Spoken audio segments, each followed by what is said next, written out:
Okay, so I'm now in my new study, which I'm really excited about actually. For the first time in my life, I've got my own study with bookcases with my beloved collection of books, most of which I accumulated at university.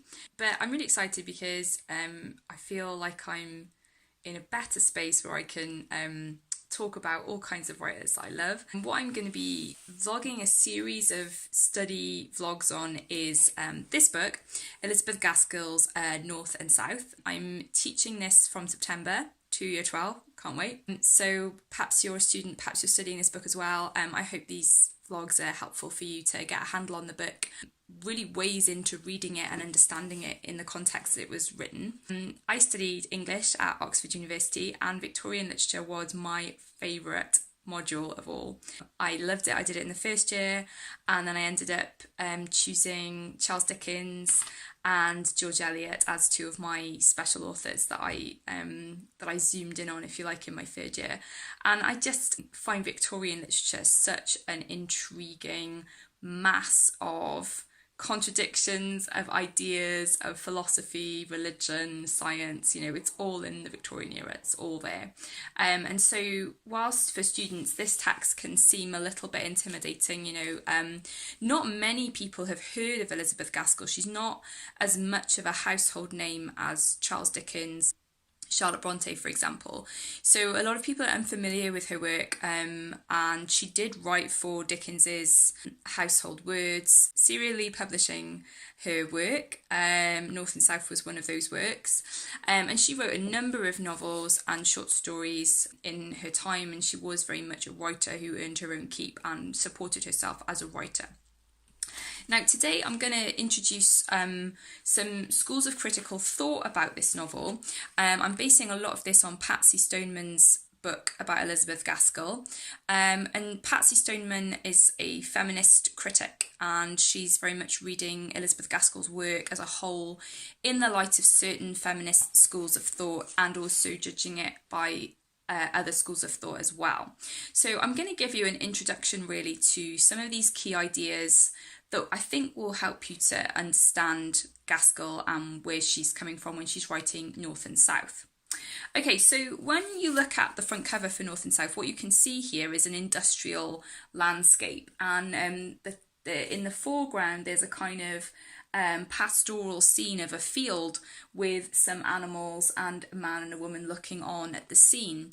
Now, this novel, the title, which Dickens apparently came up with, North and South, reflects the fact that this novel is about the contrast between the industry of the North and the rural South, but also the different social classes that those areas represented. So the South traditionally being the seat of power in England.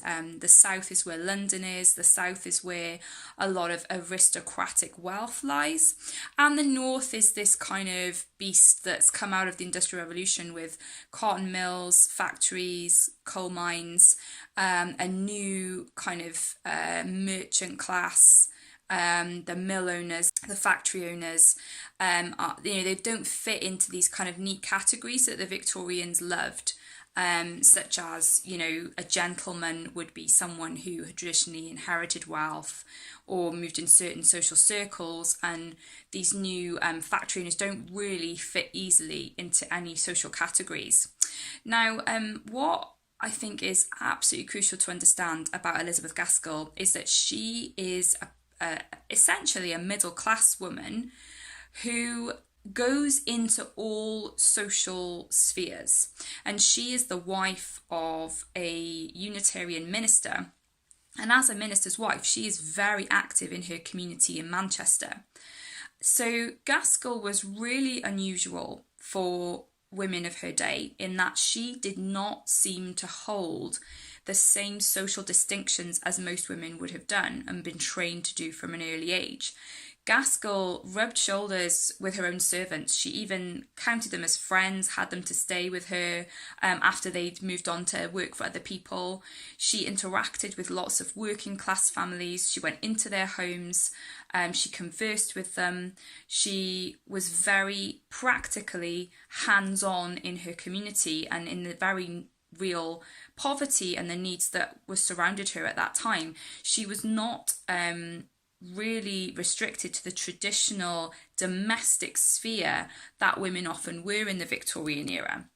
It's crucial to understand that for when we look at feminist interpretations of North and South, because for the feminist critic, Gaskell is doing some things that are quite interesting and new, but also some things which seem contradictory and seem to reinforce the patriarchy.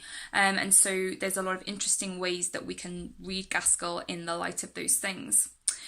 Now, to give you some background on women in the Victorian era, most women, if you think back to Jane Austen's novels, which are pre-Victorian, they're in the Regency era, most women in the middle class have this problem of their inability to work to earn money to keep themselves. So if you are a middle class woman, you probably don't have much money unless you are lucky enough to be an heiress. So if for whatever reason your parents had no sons and you were maybe the only daughter, you may have some money that's passed down to you, but chances are you're going to have an older brother who's inheriting everything, if there is anything to inherit, and you're left with this predicament that you don't really have many options apart from marrying someone who's going to look after you. And so this is the classic Austen problem in her novels.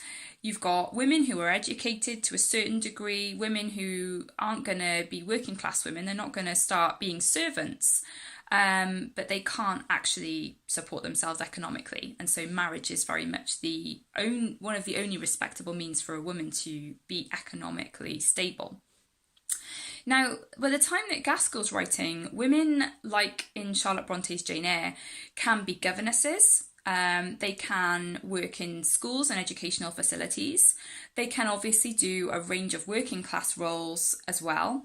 But essentially, women are still in the same situation of the societal norm is for a young woman between the ages of, say, 18 and 21 to be married, and then start bearing children for her husband. And that's very much what everybody was mostly expected to do. So Elizabeth Gaskell gives us in North and South a heroine, Margaret Hale, who's just turning 21, but who doesn't do any of those normal things. Her friend is getting married to a naval officer, but she turns down a proposal in the first few chapters from a young ambitious lawyer called Henry Lennox. She goes to the north with her parents, and she then turns down another proposal from the wealthy mill owner John Thornton. And so Margaret really bucks the trend here of typically what a young middle class Victorian woman was meant to be like. And a lot of that, as Patsy Stoneman points out, is Gaskell's own belief in how women should use their time. So Gaskell wrote in one of her letters, "I am myself and nobody else, and can't be bound by another's rules." And I really think that idea of female autonomy and independence is absolutely crucial to Gaskell's work and crucial to understanding the character of Margaret Hale, the heroine of North and South as well. Gaskell is a passionate advocate of what's known as philanthropy. That's basically doing good among the poor, and it was largely in the Victorian era something that women did, middle class women. In the absence of working for a living, Gaskell believed that women should be active in some way.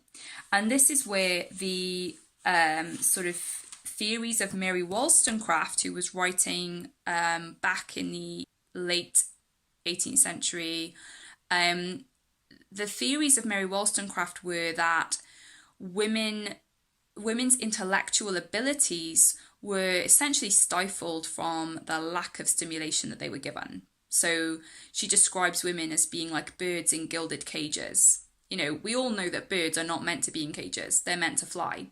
And she talked about the oppression of women's natural abilities, which basically rendered them into pathetic beings that couldn't do anything apart from sleep and look pretty. And Gaskell seems really influenced by Wollstonecraft's ideas.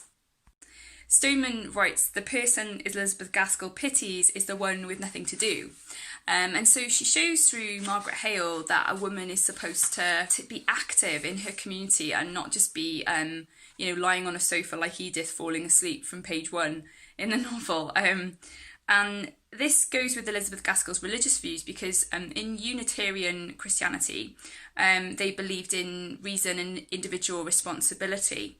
So what's really important to Gaskell is that everyone answers for their own conduct, and women too. She feels like they can't hide behind this excuse of, I'm a woman, I need to sit inside all day and darn pointless embroidery. She wants women to be useful. This is what drives Gaskell's support for female autonomy. Now, as a feminist critic, Stoneman, in writing this work, acknowledges the difficulties of taking feminism and applying it to Gaskell, because in many ways Gaskell is a sort of classic Victorian wife and mother. She firmly believes in the woman's role in caring for her family, in nurturing. So she's not like Wollstonecraft, who really believed in complete moral, sexual, intellectual freedom for women. And compared to Wollstonecraft, Gaskell can seem a little bit tame, and maybe feminists feel dissatisfied with Gaskell's representation of women's issues. However, what Stoneman does acknowledge in this book is the way that Gaskell does radically question gender roles, and in a way that is often missed by feminists because it is garbed in perhaps more traditional roles in society on the outside. So you've got Thornton, the male authoritarian mill owner, and you've got Margaret, the kind of demure heroine. However, it doesn't take much unpicking of North and South to see that there is some serious questioning and blurring of gender roles in the novel, which actually, Stoneman argues, coincides with Gaskell's questioning of the whole social system in terms of social class and those kind of ideologies to do with middle class, working class clashes that were happening during the Victorian era.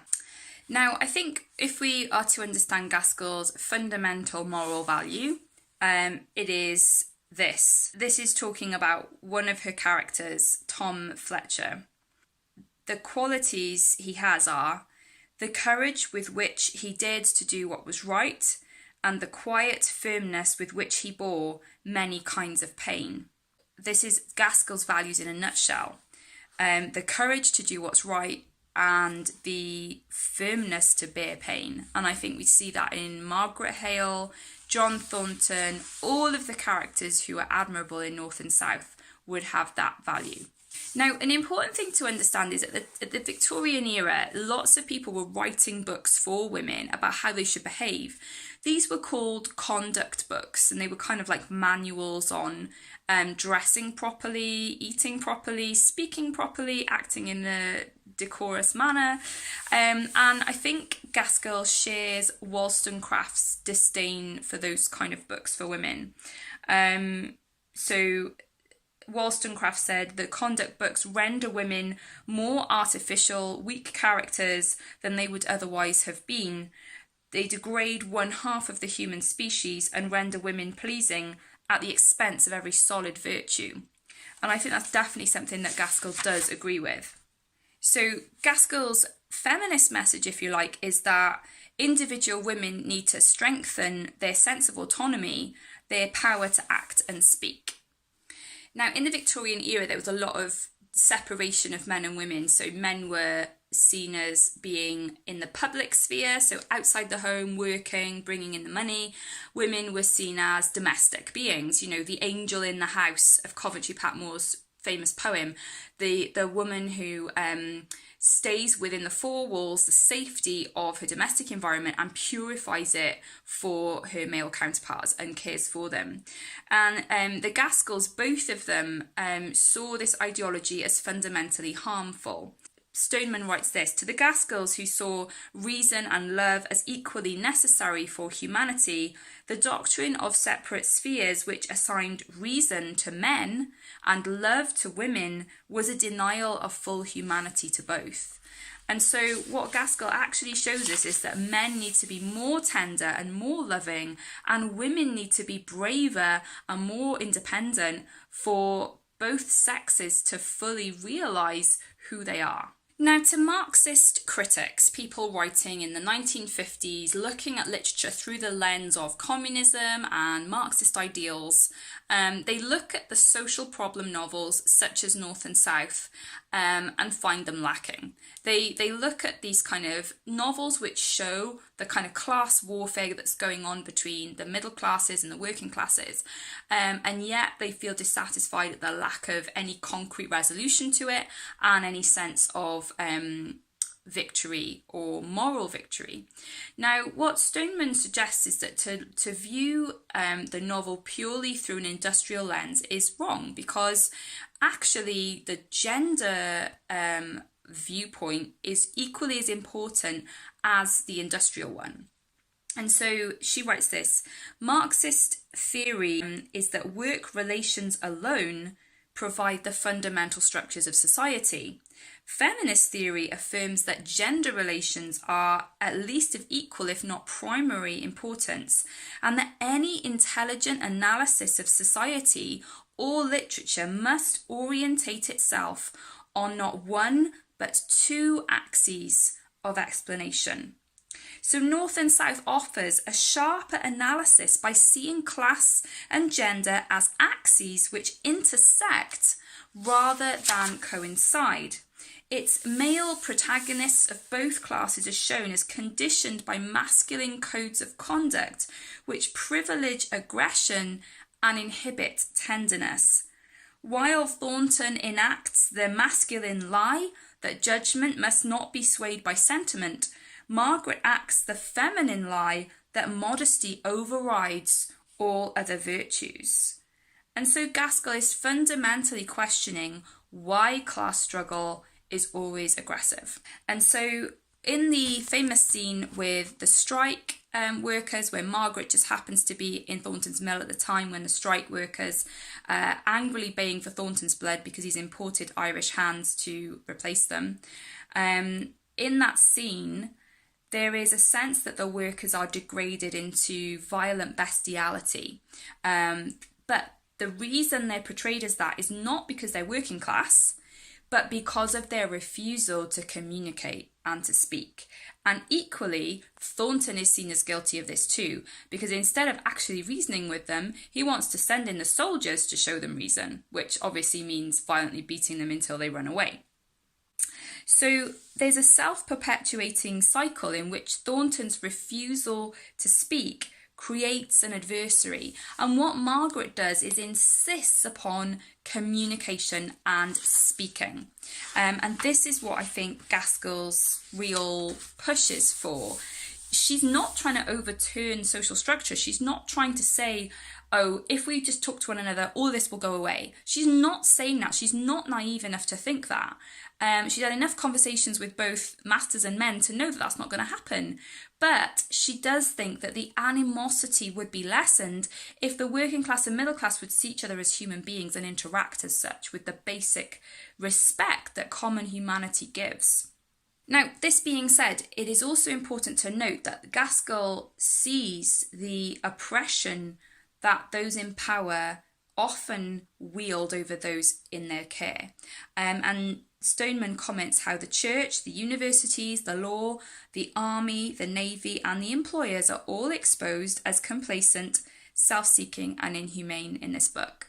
So Gaskell is not saying the middle class are right in their oppression of the poor, and she's not standing up for injustice in that sense. Now, what's important is Stoneman says that the story with Frederick Hale, who is part of a naval mutiny, provides an analogy that's more acceptable to middle class readers because it's a kind of Robin Hood chivalry. And that contrasts with the mutiny of the mill workers. And if a middle class reader can identify with Frederick's sense of injustice with the naval mutiny, then it kind of makes them question why they can't sympathise with the mill workers who have equally a sense of right and wrong and injustice with the Irish hands being brought in to break up the strike. Mrs. Hale says, I'm prouder of Frederick standing up against injustice than if he'd simply been a good officer. And Margaret says, it is finer to to defy arbitrary power unjustly and cruelly used, not on behalf of others, but on behalf of others more helpless. And so both Margaret and her mother see the need for people to stand up against injustice. So in North and South, we have the motives of a mill owner and motives of strikers being portrayed, and a woman who is able to challenge both of them from a position on the intersecting axes of gender. So Margaret becomes a mediator of communication between Higgins, one of the strike leaders, and Thornton, the mill owner. And she gets them to speak together and begin a productive working relationship for mutual benefit. Now, when Margaret prays that she might have strength to speak and act the truth, there's the sense in which Lansbury argues this is not the voice of a Victorian heroine, but of a Christian hero. And Margaret goes beyond the boundaries of her sex, beyond the boundaries of what women were expected to do, by being an active, bold voice to speak into the situation she sees before her. And the problem the novel spends a lot of time confronting is the pressure on Margaret to socially conform. So in the midpoint of the novel, which is the strike, the fight between the strike workers and Thornton, the way that Margaret has to intervene and physically place her arms around Thornton's neck to protect him, that is really a huge turning point where Margaret's battle becomes no longer how can I get these two people to see sense to one another, but also how can I justify myself and save my reputation. So basically people interpret it as her expressing her attraction to Thornton and her love for Thornton, and she's outraged that what she viewed as a humanitarian act, I'm just saving another human being, was interpreted as a sexual act of, oh well, she must be a fallen woman, she must have disgraced herself by publicly showing her feelings. So Margaret finds herself bound by the duplicitous ethic of the virtuous woman who must avoid sexual shame. That's what Stoneman writes. And there's this paradox that the humanly ethical action is sexually disgraceful. So Margaret does what is humanly right, but in her society seen as unacceptable. Now, Stoneman uses Freud's psychoanalysis theory to say that this whole incident, the overwroughtness of Margaret's guilt and shame is actually her sexuality, that she's been taught to repress. She cannot allow the knowledge of her sexuality to come into consciousness, and her frantic shame is the effort at repression. And so her denial of a personal motive in defending Thornton is an unacknowledged lie. So whereas Margaret zooms in on the actual lie she tells to the police inspector, I wasn't there at the station with Frederick, actually what happens is she's got another lie, which is that she's in love with Thornton, and she's desperately trying to repress that because she knows that will bring out her sexual side of, getting married and going down that path. So Stoneman notes that after the lie that she tells with the police inspector when Frederick was down, Margaret starts to basically be oppressed into silence because she feels she can't talk to John Thornton anymore. She's lost his belief in her. She's lost her sense of credibility. And so she starts saying less and less in public and is more and more bowed down with shame. And it just says she blushes all the time in the narrative. And so there's a sense in which Margaret suffers for these female codes of behaviour which she breaks. In the course of their separate but converging transformations, Thornton and Margaret have challenged the ideological lies which polarise gender identity. Margaret, in the final scene, is unmaidenly in initiating their sort of final meeting. And so Margaret is the one bringing the business proposition to Thornton saying, I want to give you some money. I want to help you save your mill. And Thornton shows the tenderness, the tender passion that he's been taught as a male to repress. And so in this wonderful reconciliation scene that we get at the end, Margaret is acting with full autonomy and independence, and Thornton is finally revealing his feelings. So it's only through men showing more emotion and women showing more autonomy that both genders realise who they are. And so I think Gaskell's novel, whilst it may not be a revolutionary burn down the patriarchy that perhaps some feminists would want, what actually she shows is how men and women can help one another and together can bring peace and reconciliation in a very broken society. Hit subscribe if you'd like to follow my vlog for more updates on teaching, reading and studying.